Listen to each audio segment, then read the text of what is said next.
Don't go faster. Just go a little more center. You are not a stunt driver, okay? This is where we were parked originally. No, you can say everything you want. Michael, oh my goodness gracious! Let's go. Come on. All right, right here in the center.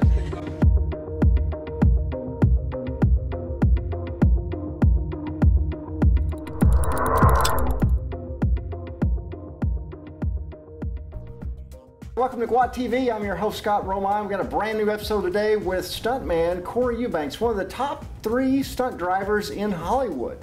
How do you get in the top 3? I didn't know I was in the top 3. I understand you're in the top 3. That's awesome. According to the other internet. So, people on the internet. So, so glad you came out to Arkansas to be on our show. Yeah, it's my pleasure. It's fantastic. Thanks for having me. You've been here in Arkansas before. Yes, I have been here a few times to see you, mostly. Man, I sure appreciate you coming, big time. And folks at Gwatney appreciate it big time. Let's talk about what we've got here. This look familiar? This car looks vaguely familiar to me. This looks like the car I drove in the Transformers movies. Yes, the Bumblebee car. The Bumblebee car. Now, he's been in storage here as a robot for the last few days, but I told him, please, just stay as a car for our show. Yeah, don't transform into something. No. Yeah, He's go through the ceiling. He's agreed. Right, B? Yeah. Yeah, I think he gets nervous around me because there's been a few times that we've had some close calls. I mean, we've almost been blown up a few times, and how does that come about? Michael Bay just puts bombs everywhere and just... Michael Bay likes big explosions. He likes big pyrotechnics, and he likes to shoot really, really fast. So there's not a lot of meticulous planning things out. Hey, we're going to put a bomb here and set it off exactly at this moment. A lot is you're kind of driving off the seat of your pants and trying to avoid obstacles and cars flipping through the air and ratcheting cars and explosions and jumps and people running and helicopters. There's a lot going on in a Transformers movie. Are there ever pieces of the robot there? Yes. I mean, there are. Yes. So like what, a hand or? Yeah, or it might be a piece of steel that's wrapped in green because it's a CGI object and someone's going to interact with that, jump onto it or be hit by it. But a lot of the times it's people walking around with a 15-foot pole with a face on it that they're holding up in the air so the actors can all look and have the same eye line looking up at the... That's Optimus Prime, or that's... Exactly. Right. Yeah, but it's just a big stick with a face. Now, I know you drive many of the cars in the movies. How did you kind of end up being the Bumblebee guy? How do you come back to being in the seat of that one all the time? That just happened from the very first Transformers movie, the first one. And I think it was a '67 Camaro was the first one. And we were doing a shot and I was following the camera and I thought, this is boring just following the camera holding my mark. So I started lunging the car at the lens and like I'm trying to get around the lens and I'm not getting direction from Michael, I'm just ad-libbing, if you will. I'm trying to give the car some energy and some some character. And so I'd fall back 3 or 4 car lengths and just accelerate as fast as I could, like I'm gonna punch the lens and just stop on the brakes and then go around it. And because Michael came from directing commercials and he likes quick cuts so I was trying to wipe the lens and give him all kinds of exciting pieces that you could just take that second and a half of film and insert it somewhere. And I think he kind of liked that. And so, okay, put Corey in that spot. And so next thing you know, And you're Bumblebee. I'm Bumblebee. You know, I was so fortunate you brought me to the set of the first Transformers. That's and I tell everybody that story that I'm in one of the cars there in the Transformers film. But you're actually in the car in the movie. Yeah. I know. Oh, yeah. That was cry. It's cracking up. Yeah. So I'll have to show that clip here, but you'd never pick me out. But what's interesting is you're driving these cars, because I remember they were very secretive about this body style Camaro. That at that time, this body style had not been released. So like when we weren't shooting, there's tarps all over these things. Talk about how secretive they are and how the fact you're driving cars that are going to be on the market but are not on the market. Yeah, these prototypes, some of them, for instance, in the Bumblebee car, the side mirrors you couldn't operate them and they were tilted down. So when you look in your side mirror, all you saw was the asphalt. You couldn't see who was coming up on your sides. It's not a real car. It's not a real car. The gauges didn't work.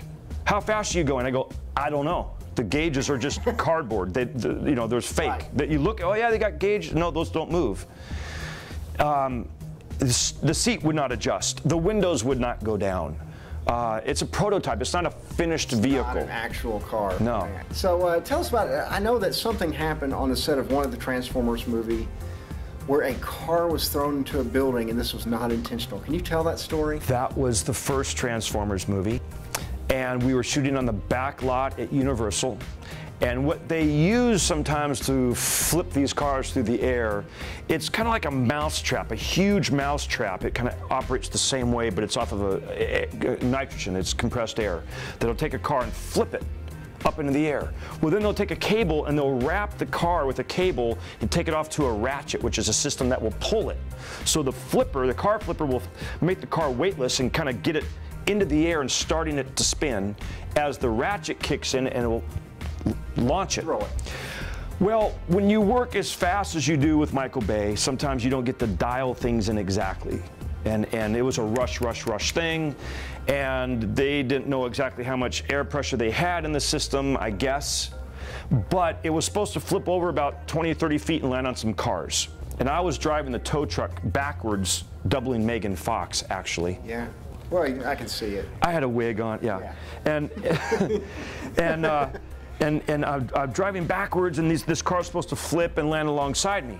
Well, one of the transportation guys, again, no cameras allowed on set, he went up into one of the facades of the building, like the third-story window, with a camera to take a picture.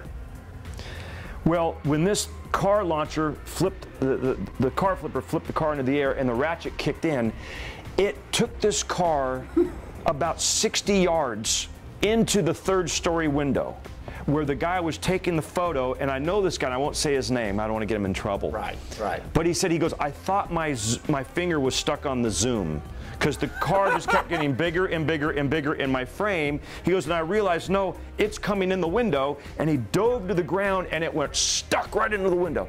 What is so classic about it is the EPK crew that was there shooting behind the scenes, they have a shot of Michael Bay watching the monitors, completely oblivious to the fact that this car is flipping over behind him and going into the building.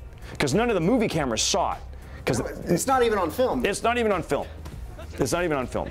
But yeah, sometimes things, go wrong. Now, I know you drive all these different cars, and one of the things that comes to mind, everybody knows the scene when Shia first encounters the bad Decepticon that is a police car. And the car is lunging up on him and asking for his eBay. Are you eBay user or whatever? I'm a nerd. Yeah. That's you lunging at Shia, correct? That is me, yes. And that was all done practically. I mean, he was just laying there. I was popping the clutch, and he was pushing his feet against the bumper. And I was pushing him forward and pushing him. And I thought, man, if my foot slips off the clutch, I'm just going to run this kid over. This movie actor, it'd be a bad day, wouldn't it? It'd be a bad day at the office, so tell us about working with people like Megan Fox. Tell us about Shia. What are these people like? Funny thing I got to tell you. Megan Fox, there were several stunt girls on the set. First of all, it's not right for a stunt man to double a female actress. There were 4 or 5 stunt women employed by Kenny Bates, the stunt coordinator, on the set that day. And they were a little intimidated about Michael Bay, and they didn't want to do this particular sequence, driving this tow truck backwards. That's where half of Bumblebee is hanging on the back of the Yes. truck. Okay. Was Bumblebee there? No. Okay. All right. Nothing on the back. I wanted this thing. So Kenny Bates says, Corey, could you go get the wig on? I need you to double Megan. I said, okay. I've doubled a lot of women. Cameron Diaz, Queen Latifah, Catherine Bach on Dukes. So I go get the blouse on, I get the wig on, and it's just humiliating. You're downtown LA, you're amongst all the stunt guys, and it's just, I'm like, you just gotta go with it, you know? It's like, okay, so I'm walking to set. Here comes Megan Fox around the corner with her little entourage of people, and she looks at me and sees me dressed like her, and like that. I go, look, not that it's a competition, Megan, but just so you know, the majority of the guys right now on the set are looking at me, not at you. And she goes, well, I don't look like that, do I? I go, oh yeah, already a few people have said, hey, Megan. I go, no, it's Corey. I really don't like talking about her since we broke up. Oh, I'm sorry. It's hard to bring her up. I was trying to squeeze your heart a little bit there. That was wrong. I'm sorry. Let's talk, since this is GWAT TV and this plays in our car dealership and on our website, tell us a little bit about you've driven all of these cars. How is the Camaro compare with some of these other things you've driven?